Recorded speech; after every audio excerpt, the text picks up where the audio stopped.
은혜 받으실 하나님의 말씀은 사도행전 8장 26절에서 40절까지 말씀입니다. 사도행전 8장 26절에서 40절까지 말씀입니다. 신약성경 200페이지 정도에 있습니다.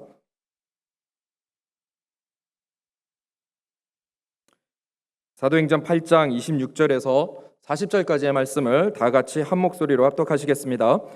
주의 사자가 빌립에게 말하여 이르되 일어나서 남쪽으로 향하여 예루살렘에서 가사로 내려가는 길까지 가라 하니 그 길은 광야라. 일어나 가서 보니 에디오피아 사람 곧 에디오피아 여왕 간다게의 모든 국고를 맡은 관리인 네시가 예배하러 예루살렘에 왔다가 돌아가는데 수레를 타고 선지자 이사야의 글을 읽더라.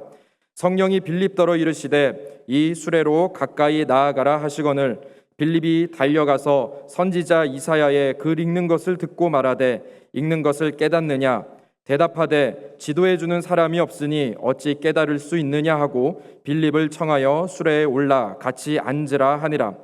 읽는 성경 구절은 이것이니 일러스되 그가 도살자에게로 가는 양과 같이 끌려갔고 털 깎는 자 앞에 있는 어린 양이 조용함과 같이 그의 입을 열지 아니하였도다.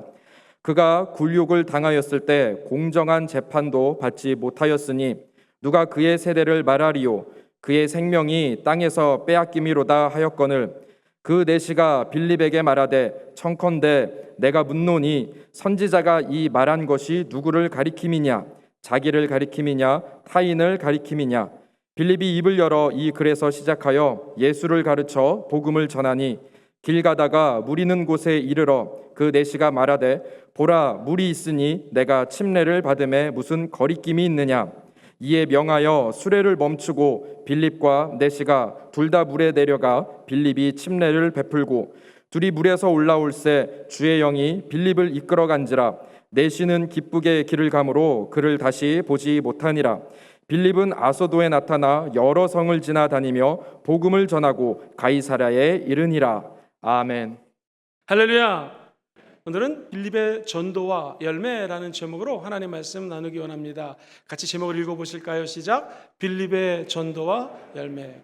이 사람이 참 이름을 따라가는 것 같습니다. 빌립이라고 하는 이름은 어떤 뜻을 담고 있냐면 말하는 것을 좋아하는 사람이라는 뜻을 갖고 있습니다. 특별히 빌립은요, 헬라파 유대인, 쉽게 얘기해서 이스라엘 땅에 살지 않고 교회 핍박이 다가오자 먼 곳에 나가서 이민 생활을 하는 사람이었습니다. 그렇기 때문에 당시 오늘날 영어가 세계 공용어라면 그 당시는 헬라어가 공용어였습니다. 그러니 해외에서 공부를 했던 빌립은 언어를 자유롭게 합니다. 그래서 어디 가서 복음을 전하라 했을 때에 이방인 외국인에게도 말씀을 잘 전할 수가 있었습니다. 이 빌립이라고 하는 인물은요, 원래 초대교회 집사님이셨습니다. 12사도 아니에요. 저처럼 목사 안수 받은 목사님도 아닙니다. 전도사님도 아니에요. 선교사도 아닙니다. 굳이 직분을 얘기하면 집사님이셨습니다. 자, 집사님의 직분은 어떻게 세웠을까요? 목회자들이 일이 많아집니다. 성도들이 많이 몰려들입니다. 손님들 접대하는데 시간을 많이 뺏기니 이제 말씀과 기도에 전무하기 위해서 전념하고자 7명의 집사님을 뽑습니다. 그것이 사도행전 6장 3절에 이렇게 묘사되어 있습니다. 제가 읽어드릴게요. 형제들아 너희 가운데서 성령과 지혜가 충만하여 칭찬받는 사람 7을 택하라. 우리가 이 일을 그들에게 맡기고 기도하고 말씀에 전념하겠다라고 얘기합니다. 오늘 이 6장 3절에 보면은 초대교회 어떻게 집사님을 뽑았는지 크게 두 가지로 요약됩니다. 첫 번째, 성령과 지혜가 충만한 사람. 시작. 성령과 지혜라고 하는 것은 문제를 푸는 열쇠거든요. 지식과 틀립니다. 공부 많이 하면 학위 있으면 지식 있습니다. 그러나 지혜는 아무리 많이 공부해도 문제가 생겼을 때 풀 수 있는 능력이 없습니다. 오직 성령이 지혜 주셔야 됩니다. 그래서 첫 번째 요건이 사실 성령 충만이에요. 왜? 성령 충만하면 하나님의 지혜가 따라오기 때문에 그런 줄 믿습니다. 두 번째가 재밌습니다. 하나님과 사람에게 칭찬받는 사람. 시작. 하나님과 사람에게 칭찬받는 사람. 우리 순복음 금정교회도 집사님들, 안수 집사님들, 권사님들, 장로님들이 제가 볼 때 전부 다 성령 충만합니다. 할렐루야. 얼마나 충만한지 다니엘 말씀 양육을 21일 동안 하는데 한 번도 결석을 안 해요. 할렐루야. 얼마나 많이들 듣고 계시는지 정말 성령 충만합니다. 그리고 하나님과 사람에게 칭찬받는 사람이 교회의 지도자가 되어야 됩니다. 필립 집사님, 하나님의 은혜 가운데 이처럼 복음을 전하는데 드디어 핍박이 다가옵니다. 성령 충만한 그는 이제 사마리아 인근 지역에 가서 복음을 증거합니다. 웬일입니까? 입을 여는데 안진뱅이가 일어납니다. 중풍병자가 치료됩니다. 고대 근동에 귀신 들렸던 사람들이 귀신이 떠나가고 자유롭게 됩니다. 말 그대로 세상 말로 대박이 터진 거예요. 사람들이 와 빌립 집사님 대단합니다 라고 할 때였습니다. 자, 이 빌립 집사님이 이처럼 복음을 열심히 전했고 하나님과 사람에게 칭찬받는 비결은 어떤 것이었을까요? 빌립 집사님 통하여 우리도 배우고 하나님의 사랑을 전하는 메신저들 되기를 주의 이름으로 축원드립니다. 첫 번째로 빌립 집사님은 하나님 말씀에 순종했습니다. 같이 읽어보죠. 하나님의 말씀에 순종하십시오. 기쁨으로 사역하는 빌립 집사님 안 봐도 눈에 그려집니다. 막 열심히 복음 전하는데 어느 날 천사가 나타납니다. 하나님의 사자가 나타나서 하는 말이 오늘 본문 첫 번째 절입니다. 같이 한번 26절을 읽어봅니다. 시작. 주의 사자가 빌립에게 말하여 이르되 일어나서 남쪽으로 향하여 예루살렘의 가사로 내려가는 길까지 가라 하니 그 길은 광야라. 자, 빌립에게 하나님의 사자가 나타나서 이야기합니다. 사마리아에서 열심히 복음을 증거하고 있는데 저 예루살렘 옆에 있는 많은 사람들이 가지 않는 광야까지 가라는 것입니다. 보통 사람 같았으면 아마 하나님께 이렇게 얘기했을 것 같습니다. 하나님, 군대에서도 사람을 갖다가 편성할 때 이것은 좋은 인사 배치가 아닙니다. 비효율적인 인력 배치입니다. 왜냐하면 지금 저는 사마리아에서 열심히 복음 전하고 있고 보세요, 성 안에 기쁨이 충만합니다. 사람들이 기적을 체험합니다. 그럼 저는 여기에 있는 게 지혜롭고요, 예루살렘에 사도들이 계십니다. 이들이 저 광야에 가서 가깝기 때문에 복음 전하는 게 훨씬 낫습니다 라고 분명히 과학적으로 그리고 인간의 지식을 가지고 얘기할 수 있었을 텐데 빌립 집사님 그렇지 않았습니다. 하나님의 말씀이 떨어지니까 그 다음 절에 보니 27절에 이렇게 얘기합니다. 일어나 가서 보니, 이 말은 빌립 집사님이 하나님의 말씀을 듣고 바로 순종했다는 것입니다. 그래서 순종이라고 하는 것은 이해할 수 없을 때도 순종하는 것이 진짜 순종입니다. 하나님, 나를 왜 보내십니까? 나를 왜 고난과 환난 가운데 왜 집어넣습니까? 라고 할 때 우리는 하나님 뜻을 알지 못합니다. 얼마나 우리 인간이 연약한 존재인지 10분 뒤에 일어날 일조차 모릅니다. 어떻게 기도할 바를 알지 못해요. 그러나 정답은 무엇입니까? 하나님이 저 여러분들을 사랑해서 우리 안에서 말할 수 없는 탄식으로 기도해 주고 계십니다. 이해하지 못할 때라도 순종하면 좋은 일이 일어나게 되어 있습니다. 성경에 나오는 위대한 신앙의 선배님들을 보십시오. 공통점이 있어요. 이해할 수 없을 때 순종합니다. 아브라함에게 하나님 나타납니다. 아버지와 함께 행복하게 살고 있어요. 데라라는 지역에 하나님의 영광이 드러날 수 있도록 하나님, 그런데 갑자기 하나님이 이 아들에게 나타나서 하는 말이 아브라함아, 너는 친척 본토 아버지 집을 떠나 내가 명령하는 곳으로 가라 했을 때에 아브라함은 뒤를 돌아보지 않고 순종해서 하나님 말씀을 따라 길을 떠납니다. 이게 순종이라는 것이죠. 심지어 100세에 낳은 아들을 나에게 바쳐라 했을 때 순종하여 아들을 바칩니다. 아브라함이 인생의 산전수전을 다 겪고 나니 깨달은 것이 있었어요. 그것은 내 지혜, 내 지식, 내 경험 갖고 살았더니 되는 게 없더라. 역시 믿음은 하나님 말씀하시면 순종하는 게 최고다. 이해하지 않을 때라도 순종하는 것이 최고다라는 생각을 갖게 되었습니다. 출애굽을 이끌었던 모세를 보십시오. 하나님의 백성들을 애굽 땅을 벗어나서 광야에 데리고 왔습니다. 이제 젖과 꿀이 흐르는 가나안 땅으로 들어가야 돼요. 그런데 세상에 불평, 불만 얼마나 많은지 너무 힘이 들었습니다. 그러나 모세는 기도하자 주의 음성을 듣습니다. 너는 이 막대기로 반석을 쳐라. 순종했더니 물이 나옵니다. 너는 장대에다가 놋뱀을 높이 매달아다가 누구든지 바라보게 하라. 그러면 불뱀에 물려도 나을 것이다. 순종하자 기적이 일어났습니다. 사랑하는 성도님들, 오늘날도 우리 주님이 우리 마음속에 말씀하십니다. 우리에게 명령 내리십니다. 어떻게 명령 내리실까요? 주일마다 주의 종에 선포되는 말씀을 통하여 우리 마음속에 명령을 내리십니다. 그때 순종하시기를 주의 이름으로 축복합니다. 우리가 하나님께 간절히 기도하면 성령님께서 우리에게 마음을 주십니다. 저 힘들고 어려운 사람에게 복음 전할까요? 복음 전해라. 그때 순종하면 하나님의 은혜가 넘쳐나게 됩니다. 그리고 우리 주변에 있는 성도님들하고 간증을 나누고 이야기를 하다 보면 하나님께서 감동을 주십니다. 그때마다 순종하면 하나님의 기적이 일어나게 된다는 것이죠. 제가 예전에 리더십에 관한 공부를 한 적이 있었습니다. 그때 이 크리스찬인지 아닌지는 모르겠지만 재밌어요. 책에다 이렇게 이야기를 합니다. 하나님이 조물주가 인간에게는요 3가지 테스트를 한다는 거예요. 문제는 이 테스트가 사랑하는 아들아 딸아 이제 1시간 뒤 아니면 한 달 뒤 이런 테스트가 있을 거다. 그게 아닙니다. 느닷없이 갑자기 시작 느닷없이 갑자기 테스트한다는 거예요. 3가지입니다. 첫 번째는요 진실성을 테스트합니다.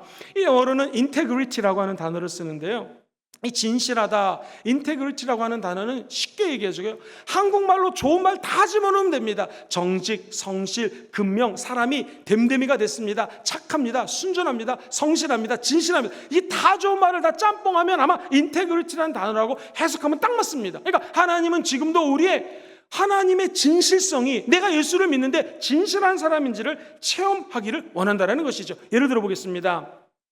이 야곱의 아들 요셉이 큰 꿈을 가졌습니다. 그런데 이 어렵게 종으로 팔려가고요, 열심히 일해가지고 가정 총무가 됩니다. 그 집에서는 이제 1등가는 리더가 되었습니다. 그런데 느닷없이 갑자기 보디발의 아내가 눈을 흘기면서 유혹을 합니다. 이때 주님이 이 요셉이라고 하는 하나님의 사람의 진실성을 테스트합니다. 감사하게도 이 요셉은 옷을 벗어 적기면서까지 그 유혹의 자리를 벗어났습니다. 사랑하는 성도님들, 머리 똑똑한 젊은이입니다. 혈기가 왕성한 청년입니다. 머리 쓸 수 있었을 것입니다. 제일 높은 주인의 아내랑 내가 관계를 맺으면 나에게 떨어지는 떡고물이 있을 것이다. 그리고 혈기가 왕성한 나이였습니다. 그러나 요셉은 하나님이 다른 것은 다 손대게 했지만 당신 주인의 아내는 내가 손을 댈 수가 없습니다. 하나님이 이곳에 계시기 때문에 나의 진실성을 보여줘야 됩니다 하면서 그 자리를 도망간다는 것이죠. 유혹을 어떻게 벗어날 수 있겠습니까? 누가 유혹할 때 하나님이 그 자리에 계시는 것을 기억하십시오. 그리고 어떤 테스트 앞에서도 우리 진실성을 보이기 위해서 같이 한번 따라해 볼까요? 도망가면 됩니다. 시작! 도망가면 됩니다. 도망가는 게 최고입니다. 진실성을 주님은 보고 계십니다. 다니엘이 왕궁에 갔습니다. 많은 소년들이 산의 진미를 먹으라고 합니다. 그러나 다니엘, 나는 하나님을 믿기 때문에 먹을 수가 없습니다 라고 자신이 갖고 있는 진실성을 하나님 앞에 보여줬습니다. 이 땅에 사는 날 동안 하나님 우리의 진실성을 테스트할 때 다 통과하시기를 주의 이름으로 축원드립니다. 두 번째가 바로 순종하는지 안 하는지를 시험한다는 것이에요. obedience라고 하는 단어를 씁니다. 하나님은 기뻐하며 진심으로 순종하는 사람을 축복해 주십니다. 말씀드렸던 아브라함이 자기 아들을 이제 제물로 데리고 가야 됩니다. 보통 사람들 같으면 눈을 뜰 때 아침을 먹으면서 갈까 말까, 순종할까 말까 갈등 생깁니다. 근데 아브라함은요, 눈을 뜨자마자 아침 일찍이 아들과 함께 제물을 드리는 산으로 갑니다. 왜 그랬을까요? 순종을 즉각 해야 된다는 것을 삶으로 체득했기 때문입니다. 사랑하는 성도님들, 우리가 이 땅을 살면서 주님이 음성을 들려줄 때 즉각 순종하는 아브라함의 믿음이 우리 안에 임하기를 소망합니다. 세 번째가 말씀이에요. 주님께서 말씀을 주시는데 그 말씀을 시험 통하여 순종하는지 안 하는지를 본다라는 것이죠. 베드로가 기도하는데 무려 3번이나 걸쳐가지고 이상한 음식 같은 짐승들이 나타나가지고 이거 잡아먹으라. 아유, 저는요 유대인으로 자랐기 때문에 이거 먹을 수가 없습니다. 잡아먹으라. 안 돼요. 잡아먹으라. 이 말씀을 듣고 결국 베드로는 순종합니다. 주의 말씀을 듣고 순종하는지 안 하는지를 주님이 본다라는 것이죠. 오늘 빌립도 똑같습니다. 천사가 나타나서 지금 당장 남쪽으로 내려가라. 예루살렘으로부터 가사라는 지역으로 가라 라는 것입니다. 가사라는 지역은 예루살렘에서 50마일 정도 떨어져 있습니다. 애국과 메소포타미아 간의 교통의 요충지였기 때문에 사람들이 많은 지역이었어요. 문제는 빌립이 가려면 수없이 많은 광야를 지나가야 됩니다. 그리고 그곳에 가봤자 내가 가는 그 지역은 광야이기 때문에 사람들이 많이 다니지 않습니다. 사랑하는 성도님들, 왜 순종해야 될까요? 순종하면 기적이 일어납니다. 순종하면 영혼 구원의 사건이 일어납니다. 기적 중에 가장 큰 기적은 무엇인가? 예수 안 믿는 사람이 예수 믿어 천국 가는 것입니다. 갔더니 이게 웬일입니까? 그 당시에 에티오피아라고 하는 나라의 재무부 장관이었던 네시가 예루살렘에서 예배를 참석했다가 이제 하나님의 성경 말씀을 읽으면서 자국으로 돌아가고 있었습니다. 그때 하나님은 잃어버린 한 영혼을 위해서 빌립 지사님을 그곳에 보내셨다는 것이죠. 사랑하는 성도님들, 많은 사람들 앞에서 말씀 전하는 것도 중요합니다. 그러나 하나님은 지금도 한 영혼을 찾고 계십니다. 우리를 통하여 그 잃어버린 한 영혼이 주께 돌이키는 기적이 일어났으면 참 좋겠습니다. 99마리의 양이 있습니다. 그런데 목자는요 99마리가 안 보여요. 누가 보일까요? 잃어버린 한 마리의 양이 생각이 납니다. 그래서 99마리는 가만히 두고 한 마리를 찾아 헤매는 것이 목자의 마음이라는 것이죠. 그렇다면 우리도 하나님의 마음을 품고 잃어버린 한 영혼을 찾아 주님께 돌이키는 순종의 사람들 되시기를 주의 이름으로 축원드립니다. 왜 순종해야 되냐면요 어른들의 생각하고 꼬마의 생각은 완전히 틀립니다. 마찬가지로 하나님 아버지의 생각하고 우리의 생각은 틀립니다. 오늘 하나님이 이사야서 55장 8절로 9절 저와 여러분들에게 이렇게 말씀하십니다. 같이 읽어보죠. 시작. 이는 내 생각이 너희의 생각과 다르며 내 길은 너희의 길과 다름이라. 야훼의 말씀이니라. 이는 내 길은 너희의 길보다 높으며 내 생각은 너희의 생각보다 그렇습니다. 하늘이 땅보다 당연히 높죠. 하나님의 신묘막측한 생각은 우리 인간의 생각으로 할 수가 없습니다. 알 수가 없습니다. 그것처럼 오늘 하나님의 음성이 들리면은 하나님의 음성 앞에 순종하는 여러분 되시기를 다시 한번 주의 이름으로 축원드립니다. 저는 청년의 나이 때에 호주에 원래 다른 공부를 하러 갔다가 하나님 은혜 주셔서 신학교에 편입을 해서 들어갔습니다. 중간고사 기간이었습니다. 이 영어가 안 되기 때문에 영어로 시험 공부하는 게 어려웠습니다. 근데 느닷없이 하나님께서 제가 대학원을 다녔던 그리피스 대학원에 가서 대학교 이름인데요 복음을 증거하라는 마음을 주셨습니다. 영어도 부족하고 잘 안 됩니다. 한국 아이들이 있으니 한국 청년들에게 복음 증거하라는 마음을 주셔서 어렵게 그 대학에 가서 복음을 증거했습니다. 그런데 열심히 예수님 믿고 교회 다니라고 했는데 자 호주 사람들은요 저를 비웃고 한국에서 유학 온 사람들조차도 이상하게 생각을 했습니다. 그날따라 복음 하나도 못 전하고 전도 제대로 못하고 타박타박 집에 가는데 너무너무나 마음이 속상했습니다. 아니 지금 시간을 허비한 것이 무려 6시간인데 6시간 시험 공부하면 더 시험을 잘 볼 텐데 주여 이러고 이제 집에 갔어요. 딱 집에 가려고 하는데 한 자매가 여자분이 한국 사람인데 저 교회 찾고 있는데 교회 다니시나요? 물어보더라고요. 할렐루야. 이 잃어버린 영혼을 위해서 하나님이 나를 만나게 해뒀나 보다. 그리고 제가 열심히 전화번호를 알려주고 그리고 주일날 그 자매가 교회 왔습니다. 이 자매는 성당 다니는 자매인데 우리 순복음 교회는 드럼 치고 박수 치잖아요. 너무나 놀래가지고 이단이다 그러고 그냥 가버렸습니다. 이해가 안 되더라고요.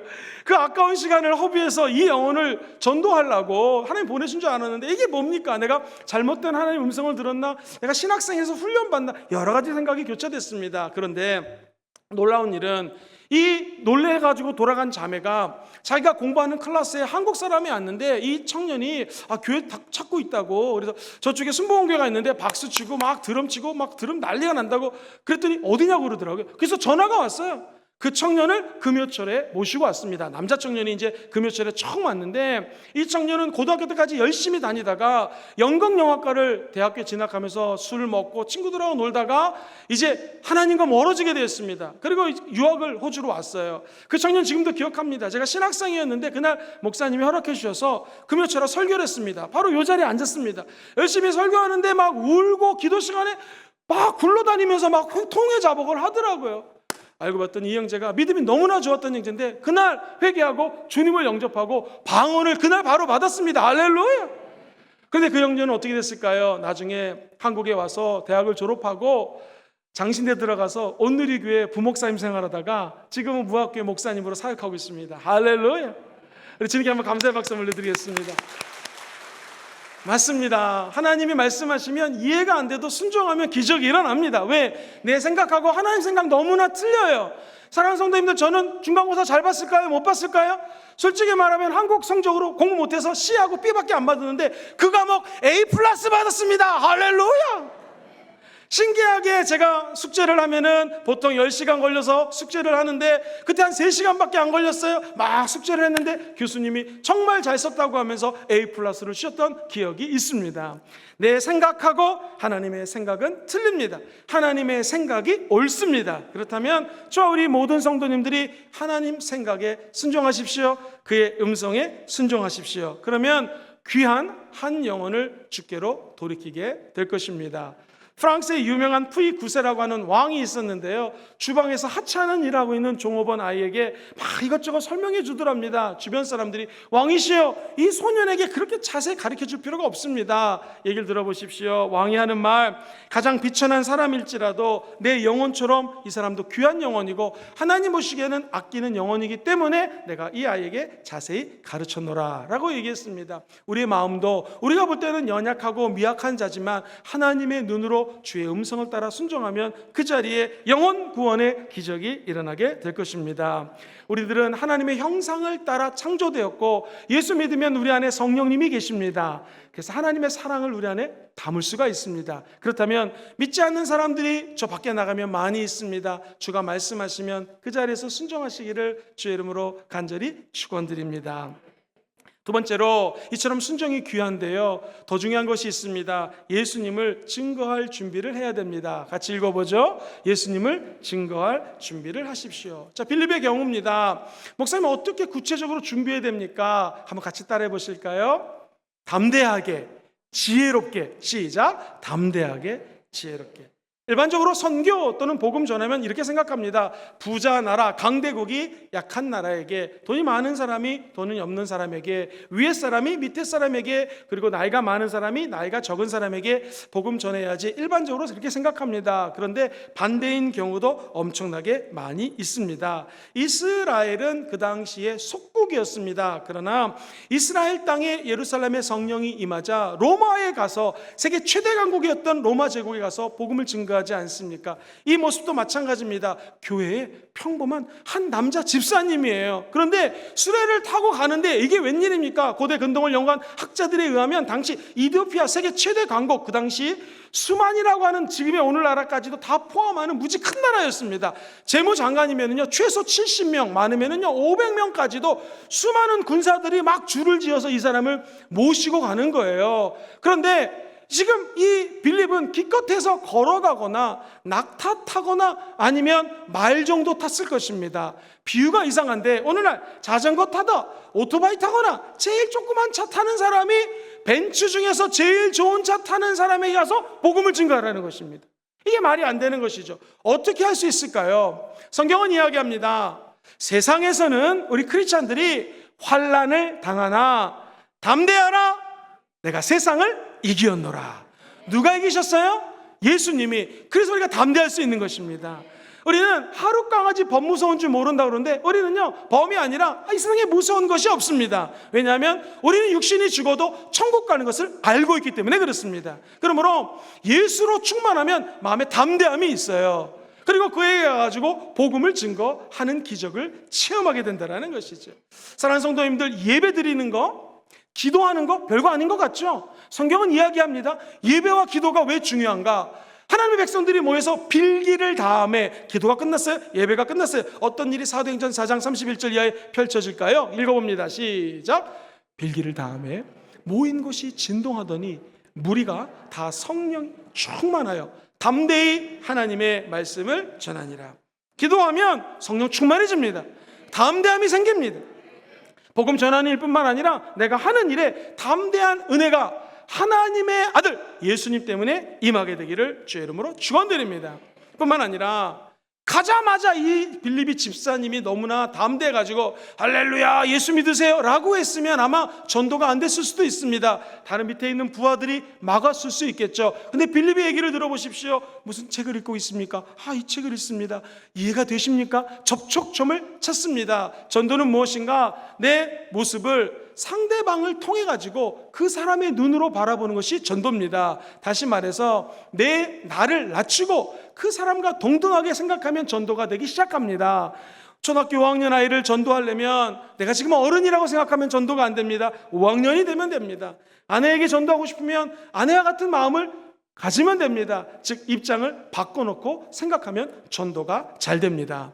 책을 읽고 계시네요. 무슨 내용입니까? 마침 하나님의 은혜로 이사야서 53장 7절 이하를 이 넷이라고 하는 장관이 읽고 있었습니다. 이해가 되십니까? 아니요. 가르쳐주는 사람이 없는데 어찌 알겠습니까? 그때 하나님의 사람 빌립이 올라가서 예수님을 가르쳐주기 시작합니다. 사랑하는 성도님들, 우리가 예수님을 증거해야 될 준비를 한다고 하는 것은 무엇입니까? 말씀을 준비하셔야 됩니다. 예수 증거할 수 있는 믿음과 말씀을 준비하시기를 주의 이름으로 축원드립니다. 빌립은 오늘 본문 35절에 이렇게 적혀져 있습니다. 같이 읽어볼까요? 시작. 빌립이 입을 열어 이 글에서 시작하여 예수를 가르쳐 복음을 증언하니. 그렇습니다. 말씀으로 복음을 증언할 준비를 해야 됩니다. 빌립이 만약에 오늘날 이야기하는 종교다원주의를 믿고 있었다면 분명히 이 사람은 예루살렘에 가서 예배를 드리고 쉽게 얘기해서 유대교에 가입한 사람이라는 것이죠. 그럼 야훼 하나님을 이미 아니까 이 사람 전도 안 해도 되겠다. 어찌됐건 유대교건 어느 교건 예수 다 천국 가니까 이리 올라가든 절로 올라가든 등산을 할 때 정상에만 올라가면 된다. 이게 종교다원주의입니다. 예수 믿는 사람은 종교다원주의를 믿지 않습니다. 우리 기독교는 예수가 복음입니다. 구원받을 수 있는 유일한 길은 오직 예수님입니다. 내가 길이요 진리요 생명이니 아버지로 말미암지 않고는 아버지께로 갈 수 있는 방법이 없습니다. 빌립은 진정한 하나님의 사람이었습니다. 예수 중심의 기독교의 핵심 진리를 알고 있었습니다. 예수 죽음, 예수 부활 동일시하는 믿음의 사람이었다는 것입니다. 그렇다면 우리도 이 땅에 살면서 늘 말씀이 준비되어지는 하나님의 사람들 되시기를 다시 한번 주의 이름으로 축원드립니다. 자, 그러자 이제 복음을 받은 이 이디오피아의 내시는 어떻게 됐을까요? 생각해 보십시오. 아마 자국에 가가지고 많은 사람들에게 복음을 증거했을 것입니다. 오늘 본문 말씀 39절에는요 두 사람이 그렇군요 깨달았습니다. 그렇다면 마침 여기 물이 있으니 저에게 물침례를 주십시오. 물침례는 뭘 의미합니까? 교회와 하나님 나라의 정식 입교함을 얘기합니다. 빌립 집사님이 물침례를 줬습니다. 그리고 난 다음에 이렇게 성경은 39절에 이야기해요. 같이 읽어봅니다. 시작. 둘이 물에서 올라올새 주의 영이 빌립을 이끌어 간지라. 내시는 기쁘게 길을 가므로 그를 다시. 자, 물침례가 끝나자 하나님의 영이 빌립 집사님을 하나님의 은혜로 샥 다른 곳으로 데려갑니다. 두 사람은 만나지 못했습니다. 그러나 우리가 상상하건대 이 한 큰 나라의 재무장관이 자기 나라에 돌아가서 수많은 사람들에게 영적인 영향력을 행사하였을 것입니다. 제 신학교 1년 후배가 한국 사람인데 이분이 호주 여성분과 결혼을 해서 지금 호주에서 정치를 하고 있어요. 그리고 신학 박사인데 뭘 전공했냐면 이 고대 2000년 전에 애굽에 있는 이집트에 있는 언어하고 이 이디오피아에 있는 언어들을 전공했습니다. 이런 얘기를 나눴습니다. 이 내시가 돌아가서 복음을 전했던 그 무렵에 가장 강력한 성령의 역사가 우리는 예루살렘과 유다와 사마리아 쪽만 생각하는데 이곳에서 있었다라고 학자가 이야기하는 것을 들은 적이 있습니다.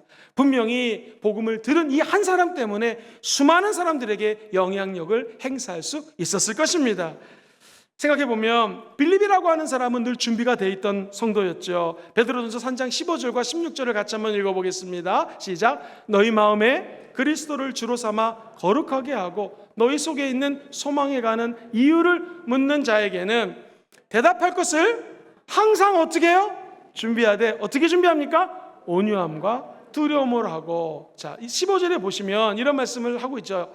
너희 속에 소망이, 도대체 당신은 이 어려운 코로나 시국 가운데 왜 기뻐합니까? 왜 소망이 있습니까? 라고 물으면 여러분들이 대답할 것을 항상 준비하고 있어야 됩니다. 어떻게 얘기해요? 온유한 마음으로. 이 사람이 예수 믿고 구원받을지 모르니까 두려움을 하라는 것입니다. 16절은 선한 양심을 가지고 하라고 합니다. 그리스도 안에 있는 너희를 선행을 욕하는 자들로 비방하는 일에 부끄러움을 당하게 하려고자 하니 끝까지 같이 해보시죠. 선한 양심을 가지라. 시작. 착한 일을 하면서 끝까지 하라는 것입니다. 그러면 우리에게 기적이 일어나게 될 줄 믿습니다.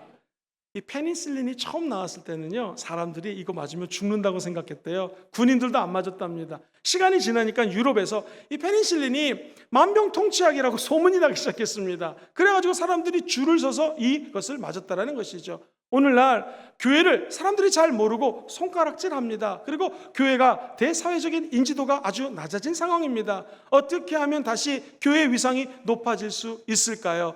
성령이 역사하시면 됩니다.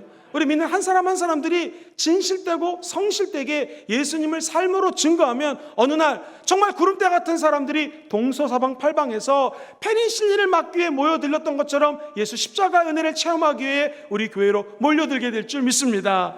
33년을 즈음하며 앞으로 향후 33년 동안은 이제 청년을 넘어 장년의 왕성한 하나님의 은혜와 은총이 우리 교회에 함께하기를 주의 이름으로 축원드립니다. 우리 성도들이 해야 될 것은 늘 입술로 말씀을 준비하시고 암송하시게 되기를 다시 한번 주의 이름으로 축원드립니다. 마지막 세 번째는 성령님의 인도하심에 민감하십시오. 같이 읽어보죠. 시작. 성령님의 인도하심에 민감하십시오. 성령님은요, 갑자기 제일 밑에 있는 사람을 위로 샥 올리거나 그렇게 인도하지 않습니다. 한 걸음 한 걸음 인도하십니다. 많은 청년들을 만나봤습니다. 많은 중고등생 학생들을 지도해봤습니다. 이 젊은이들이 항상 물어보는 것이, 목사님 다음에 어떻게 될지 모르겠습니다. 앞이 캄캄합니다. 정답은 무엇일까요? 하나님은요, 내가 처한 상황에서 최선을 다하면 그 다음 단계로 업그레이드 시켜주십니다. 하나님은 한 걸음 한 걸음 한 걸음 예수를 닮아갈 수 있도록 저와 여러분들을 인도해 준다는 것이죠. 성령의 인도하시면 갑자기 놀랍게 축복을 주시는 방법도 있지만 점진적으로 차근차근 한 걸음 한 걸음 인도해 주신다는 거 잊지 않기를 주의 이름으로 축원드립니다. 처음엔 성령님께서 빌립지세에게 얘기합니다. 너 지금 여기서 복음을 잘 전하는 거 알지만 광야로 가라. 순종합니다. 왜 가는지 몰랐습니다. 갔더니 깨닫게 됩니다. 내시가 있었구나. 이분에게 복음을 증거하라는 하나님의 뜻이구나. 이처럼 하나님은요, 한 단계 한 단계 복음을 역사할 수 있도록 인도해 주신다는 것이죠. 처음부터 네가 그곳에 가면 복음이 전파될 것이요, 아프리카로 복음이 전파될 것이요, 2000년대에는 수많은 아프리카 국가들이 기독교 나라가 될 거다 라고 말씀하지 않습니다. 삶의 현장에서 한 걸음 한 걸음 인도하시는 것을 기억하시기를 주의 이름으로 축원드립니다. 목사님, 그럼 저도 인도함 받고 싶은데 어떻게 하면 좋겠습니까? 주의 음성을 들으려면 하나님의 목소리와 채널이 맞춰져야 됩니다. 첫 번째 채널 같이 한번 따라 볼까요? 말씀. 하나님의 음성을 듣는 첫 번째 채널은 말씀입니다. 성경 말씀 119편에 이런 말씀이 있습니다. 주의 말씀은 내 발의 등이요 내 길에 빛이니라. 하나님의 말씀이 껌껌하고 어두울 때 빛을 밝혀줍니다. 길을 걸어가야 되잖아요. 내 발의 빛이 말씀입니다. 어두울 때마다 하나님의 말씀으로 앞길을 밝히게 되기를 주의 이름으로 축원드립니다. 두 번째, 성령의 음성을 듣는 채널은요, 같이 한번 해보시죠. 기도할 때 우리는 성령의 음성을 들을 수 있습니다. 기도는 하나님과의 대화입니다. 독배가 아닙니다. 기도할 때마다 주의 음성을 들으시고 순종할 때 하나님의 영이 임하게 될 줄 믿습니다. 세 번째, 성령의 음성을 듣는 세 번째 채널은 바로 하나님의 사람들의 조언입니다. 목사님들, 전도사님들에게 물어보십시오. 왜냐하면 자칫 잘못하면 내가 기도 열심히 하고 말씀 혼자서 열심히 읽는데 말씀을 내 마음대로 자의적으로 해석할 수가 있습니다. 기도도 열심히 하는 거 좋지만 자칫 잘못하면 성경적이지 않은 음성을 듣고 이것이 하나님의 음성이라고 믿어버릴 수도 있습니다. 그때 우리는 주변 사람들에게, 같이 기도하는 사람들에게 조언을 받아야 됩니다. 오늘날의 말로 코칭을 받을 수 있는 믿음의 동역자들과 함께 하시기를 주의 이름으로 축원드립니다. 모르면 교구장님들에게 여쭤보시고요, 교구장님들도 모르면 또 저에게 와서 물어봅니다. 저도 모르면 다른 여러 분야의 박사님들에게 물어봐서 답을 알려드릴 테니 우리가 서로 기도하면서 도와주고 조력하고 함께 기도하는 사랑의 공동체가 될 줄 믿습니다. 성령님은 한 걸음 한 걸음 인도하십니다. 뿐만 아니라 성령님의 인도하시는 방법을 분별하게 원하시는 분들은 아멘 해볼까요? 정답은 사랑입니다. 빌립이 보니 이 한 사람을 위해서 하나님이 나를 택하셨고 나를 보내주셨구나 라는 생각이 드니 첫 번째, 하나님에 대한 더 큰 사랑이 마음속에 자리 잡습니다. 그리고 부족한 나를 사용해 주신 하나님께 감사함으로 내가 내 자신을 사랑하게 됩니다. 더 중요한 것, 이 내시를 사랑하여 사랑의 마음으로 복음을 증거하게 된다는 것이죠. 그때 기적이 일어납니다. 어떻게 성령의 음성을 분별할 수 있을까요? 기도하십시오. 주님, 지금 저 사람에게 내가 복음을 증거하고자 하는데 제 마음이 맞나요? 하나님이 그렇다. 저분을 진짜 하나님 사랑하십니까? 그렇다. 그러면 사랑이 답입니다. 사랑하는 성도님들, 저 여러분들은요, 하나님이 우리에게 주신 크고 첫 번째 계명을 기억해야 됩니다. 마음을 다하고 뜻을 다하고 힘을 다하고 목숨을 다하여 누구를 사랑하라? 하나님을 사랑하라는 것이죠. 그리고 이웃을 내 몸과 같이 사랑하라. 오늘 예수 그리스도의 사랑이 우리 안에 다시 한번 새겨지는 아침 되기를 주의 이름으로 축원드립니다. 무슨 일을 하든 성령님이 하시는 일의 최종 목적은 사랑입니다. 오늘 하나님을 사랑하시면 아멘 해보시죠. 그렇다면 저 여러분들은 하나님을 사랑하기 때문에 이 자리에 있는 것입니다. 우리는 하나님 주시는 응답보다도 하나님을 더 사랑합니다. 하나님이 주시는 그 놀라운 치유와 축복보다도 우리는 하나님을 더 사랑합니다. 그때 하나님께서는 정말로 크신 은혜를 부어주십니다. 우리 아이 키워보잖아요. 아이들이 아빠 오늘 선물 사갖고 왔네 라고 선물에 집중하면 기분 나쁩니다. 선물이 아니라 선물을 사온 아빠를 집중하면은요, 오늘 사온 것이 만약에 초코파이 한 상자라면 내일은 한 박스 사올 수 있습니다. 아버지에게는 그런 능력이 있습니다. 하나님 주시는 거, 조그만 거, 과자, 응답, 돈 몇 푼 안 되는데 조금 돈 물질적으로 축복받은 거, 조금 아픈데 치유된 거, 이런 걸로 하나님을 사랑하지 마시고 날 위해 십자가에서 죽고 부활하신 예수님의 영, 성령 하나님을 뜨겁게 사랑하여서 우리도 빌립 집사님처럼 되기를 주의 이름으로 축원드립니다. 하나님의 뜻을 따라 분별된 삶을 살기 원하시면 아멘 해보시죠. 하나님 뜻이 무엇입니까? 같이 한번 우리 암송하는 마음으로 데살로니가전서 5장 16절 이하를 암송합니다. 항상 기뻐하라부터 시작합니다. 시작. 항상 기뻐하라, 쉬지 말고 기도하라, 범사에 감사하라. 이는 그리스도 예수 안에서 너희를 향하신 하나님의 뜻이니라. 우리가 너무나 잘 아는 말씀이에요. 그런데 데살로니가전서 5장 19절은 그 바로 다음 절은 이렇게 이야기를 합니다. 성령을 소멸하지 말아라. 하나님 뜻대로 살기 원하시면 다시 한번 아멘 해보시죠. 성령이 소멸되면 안 됩니다. 영어 성경에는요, 성령의 불을 따로 떨어뜨리지 말아라 라고 얘기합니다. 대부분의 영어 성경이 do not put out spiritual fire, 불이 있는데 이 불을 엉뚱한 곳에 두지 말라는 것입니다. 왜? 사랑의 불이 내 안에 진정으로 타오를 때에 우리는 진정한 그리스도인이 될 수 있습니다. 주의 사랑을 증거하는 전도자가 될 수 있습니다. 전도자가 되기 전에 먼저 하나님을 사랑하는 귀한 예배자가 되시기를 다시 한번 주의 이름으로 축원드립니다. 어떤 사람에 대한 마음에 부담을 주시면 이렇게 기도하십시오. 주님, 내가 이 사람을 진짜 영적으로 사랑하게 도와주시옵시고 성령님 가서 저 사람의 마음을 준비시켜 주시옵소서. 그러면 이 내시처럼 마음 문이 열리고 하늘 문이 열리고 기적의 응답과 구원의 열매가 맺어지게 될 줄 믿습니다. 한 가지 이야기하고 말씀을 좀 정리하도록 하겠습니다. 플로리다에 가면은 한 미국 분이 계시는데 이분이 이름이 잭 밀러라고 합니다. 농사꾼이에요. 농사를 지으면서도 맨날 생각하는 것이 뭐냐면, 아유, 전도해야 되는데 어떻게 복음을 전할까? 사람은요, 툭 치면은요, 그 안에 있는 게 나옵니다. 툭 치면은요, 욕이 내 안에 있는 사람은 욕이 나오고요, 예수님 사랑하는 사람 예수 사랑하는 마음이 나옵니다. 이 사람은 늘 어떻게 하면 복음 전할까 고민하다가 거위떼가 자기 주변에 있는 큰 호수에 막 오는데요, 거위를 갖다가 한 200마리 다리에다가 복음지를 갖다가 묶은 거예요. 그래가지고 이걸 갖다가 그냥, 왜냐하면 이 거위가 남미로도 가고 심지어는요, 미국 북미에 있는 알라스카 땅까지 간다라는 것입니다. 그래가지고 이 철새 종류인 거위에게 복음지를 묶었더니요, 세상에 응답이 오는데요, 300km, 400km 있는 사람들도 예수 믿고 그 쪽지를 보고 은혜 받았다는 응답을 받게 되어 있습니다. 꼭 복음 전한다는 것을 사람에게 예수 믿으세요, 천당 가세요가 아니라 우리의 늘 생각이 사랑하는 예수님께로 초점 맞추시게 되기를 주의 이름으로 다시 한번 축원드립니다. 주님 말씀하시면 우리가 함께 하나님께로 나아갈 텐데요, 말씀을 좀 정리합니다. 먼저 하나님의 이 말씀에 순종하는 저와 여러분 되시기를 주의 이름으로 축원드립니다. 어떻게 순종할까요? 이해할 수 없을 때라도 순종하십시오. 그리고 순종하면 기적이 일어납니다. 영혼을 구원하게 될 것입니다. 두 번째, 우리는 늘 준비해야 됩니다. 무슨 준비? 예수님을 증거할 수 있는 준비를 하십시오. 어떻게 준비할까요? 같이 한번 읽어보죠. 시작. 담대하고 지혜롭게 준비. 예수 그리스도로 담대하십시오 뿐만 아니라 뱀처럼 지혜롭고 비둘기처럼 순결하십시오. 마지막 세 번째 말씀을, 복음을 증거할 수 있는 말씀을 늘 준비해야 되고요. 마지막 세 번째, 성령님의 인도하심에 민감하십시오. 성령님은 한 걸음 한 걸음 인도하십니다. 마지막 같이 한번 가로친 2번 읽고 마치겠습니다. 시작. 성령님의 인도를 분별하는 방법은 사랑입니다. 믿음, 소망, 사랑, 이 세 가지는 항상 있을지언데 그 중에 제일은 사랑입니다. 예수의 사랑이 늘 함께 하시기를 주의 이름으로 축원드립니다.